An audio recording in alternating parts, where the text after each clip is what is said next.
नमस्कार मित्रों, डॉक्टर संजीव भानावत के चैनल में आपका हार्दिक स्वागत, अभिनंदन।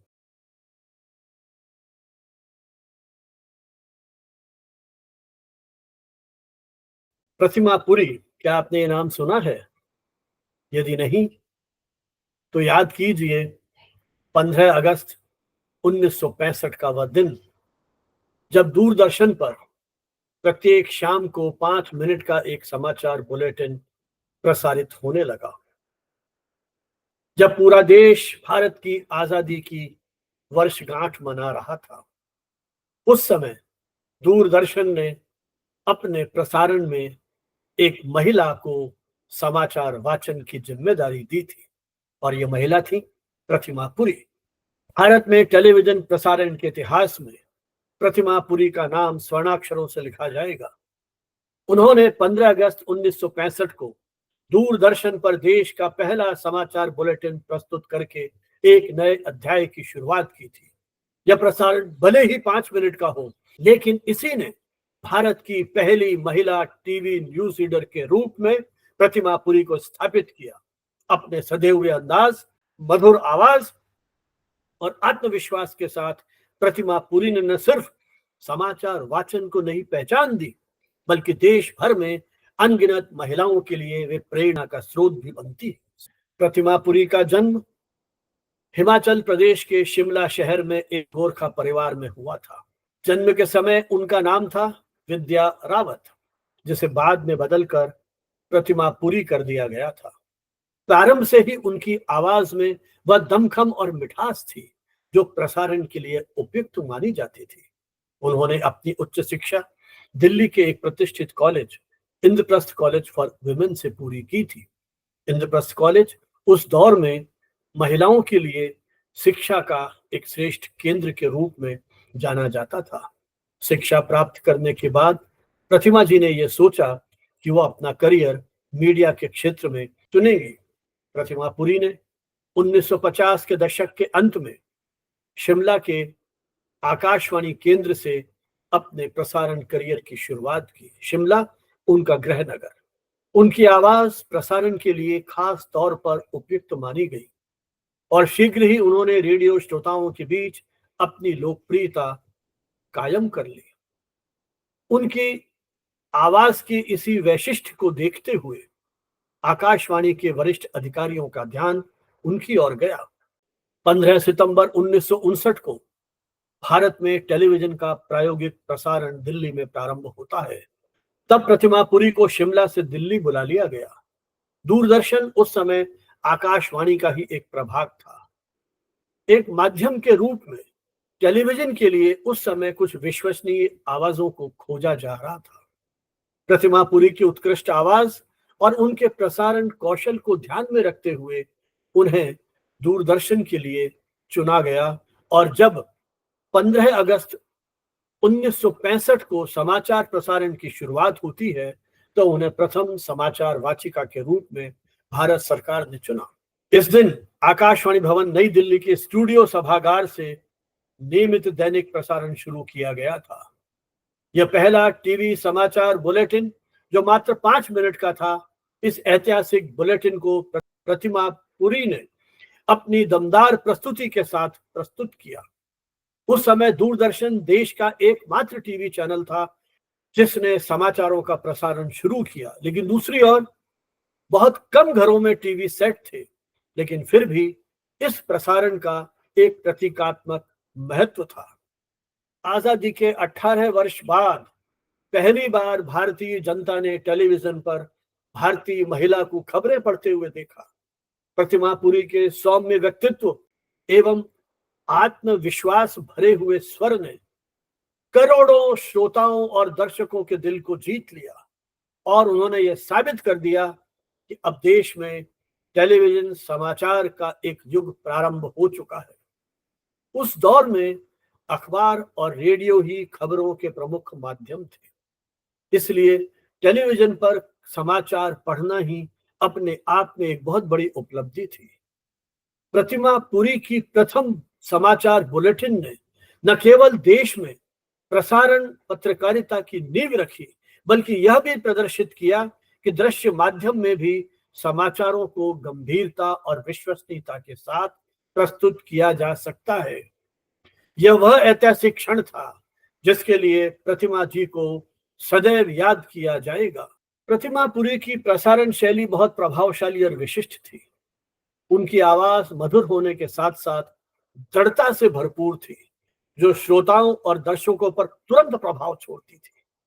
समाचार पढ़ने का उनका अंदाज इतना आकर्षक और पेशेवर था कि आज भी बहुत कम लोग छू पाए हैं। साधारण साड़ी पहनकर शांत एवं गरिमामय तरीके से कैमरे के सामने प्रस्तुत होकर समाचारों को पढ़ना, यही तो उनकी विशिष्ट पहचान थी। उनकी सरल छवि, सुरीली आवाज और स्पष्ट उच्चारण दर्शकों को बांधे रखता था, जिसके चलते वे अपने समय की एक प्रतिष्ठित और लोकप्रिय समाचार वाचिका बन गई थी। प्रतिमा पुरी की प्रसारण कुशलता का एहसास तो इसी बात से होता है कि उन्होंने कई महत्वपूर्ण राष्ट्रीय अंतर्राष्ट्रीय व्यक्तित्वों के साथ साक्षात्कार लिया। उस समय अंतरिक्ष में जाने वाले पहले व्यक्ति यूरी गगारिन को भी उन्होंने इंटरव्यू किया। उस समय यूरी गगारिन के साथ उनकी पत्नी भी थी। यह साक्षात्कार दूरदर्शन पर प्रसारित किया गया था। उस दौर में भारत के लिए बहुत गर्व की बात थी। प्रतिमा जी की संवाद शैली बहुत सहज थी, एक गर्मजोशी का भाव था, एक पेशेवराना अंदाज था। उनकी प्रस्तुति इतनी अनूठी थी कि हर व्यक्ति उनकी इस प्रस्तुति शैली का कायल हो गया था। तत्कालीन प्रधानमंत्री श्रीमती इंदिरा गांधी भी उनकी प्रतिभा से बहुत प्रभावित थी। एक प्रसंग आता है, एक सार्वजनिक समारोह में जब प्रतिमा जी इंदिरा जी को अभिवादन करने के लिए उनके पास जाती हैं, उस समय इंदिरा जी ने अपने पुत्रों से कहा, खड़े होकर इन्हें नमस्कार करो। तुम्हारे नाना अर्थात जवाहरलाल नेहरू इन्हें अर्थात प्रतिमा जी को भारतीय संस्कृति का प्रतीक बताते थे और उनकी भारतीयता की प्रशंसा करते थे। यह घटना प्रतिमा पुरी की छवि और उनके प्रभाव का प्रत्यक्ष प्रमाण है, जिन्होंने अपने दौर में देश के शीर्ष नेतृत्व को प्रभावित किया था। इस घटना का जिक्र एक पुस्तक रेडियो कैवालकेड इंडियन ब्रॉडकास्टिंग में किया गया है। 1950 एवं 60 में भारत के अधिकांश सामाजिक ढांचे में महिलाओं की भूमिका पारंपरिक दायरों तक सीमित थी। वह दौर था जब अधिकांश महिलाएं पर्दे या घूंघट में रहती थी और उस दौर में प्रतिमा पुरी ने दूरदर्शन के पर्दे पर आकर उस रूढ़िवादी समाज को एक तरह से चुनौती दी थी। टेलीविजन के न्यूज रूम में उनकी उपस्थिति ने यह साबित कर दिया कि महिलाएं भी समाचार जैसे गंभीर कार्य को सफलतापूर्वक पूरी सक्षमता के साथ कर सकती है। बतौर देश की पहली महिला समाचार वाचिका उन्होंने पत्रकारिता के क्षेत्र में महिलाओं के द्वार खोल दिए। उनकी सफलता देखकर उस युग की अनेक लड़कियों और महिलाओं ने मीडिया में करियर बनाने की प्रेरणा प्राप्त की। प्रतिमा पुरी ने न केवल एक मिसाल पेश की, बल्कि उन्होंने अपने कार्यकाल के दौरान अन्य महिलाओं का मार्गदर्शन भी किया जो इस क्षेत्र में आना चाहती थी। उनके पेशेवर और सम्मानजनक आचरण से यह धारणा बदलने में मदद मिली कि स्क्रीन पर आने वाली महिलाएं केवल ग्लैमर तक सीमित होती है। उन्होंने खुद एक प्रोफेशनल तरीके से एक सम्मानित न्यूज रीडर के रूप में अपने आप को स्थापित किया, जिससे समाज में महिलाओं के प्रति नजरिए में परिवर्तन आने लगा। वास्तव में प्रतिमा पुरी ने यह प्रमाणित किया कि महिलाओं की आवाज और प्रतिभा को यदि उचित मंच मिलता है तो वे जनमानस को प्रभावित करने वाली भूमिकाओं में अग्रणी भूमिका निभा सकने में सक्षम है।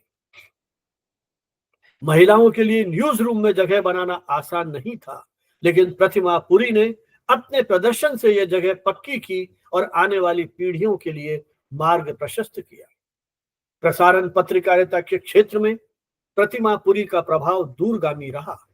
एक प्रकार से उन्होंने भारतीय टीवी पत्रकारिता की आधारशिला रखी। दूरदर्शन पर समाचार वाचन के उन्होंने ऐसे मानक स्थापित किए अपने कार्यकाल में, जिनका अनुसरण बाद में आने वाले तमाम समाचार वाचक और वाचिकाओं ने किए। उनकी शांत, विश्वसनीय और तथ्य परक प्रस्तुति ने दर्शकों में समाचार के प्रति न सिर्फ विश्वास पैदा किया, बल्कि आगे चलकर वे टीवी पत्रकारिता की पूंजी भी बने। प्रतिमा पुरी ने यह सिद्ध किया कि टेलीविजन पर समाचार एक गंभीर और सम्मानित विधा है और इस माध्यम को व्यापक स्वीकृति दिलाने में उनका महत्वपूर्ण योगदान रहा है। दूरदर्शन में प्रतिमा पुरी ने नई पीढ़ी के पत्रकारों को प्रशिक्षित करने की दिशा में भी अपनी महत्वपूर्ण भूमिका का निर्वाह किया।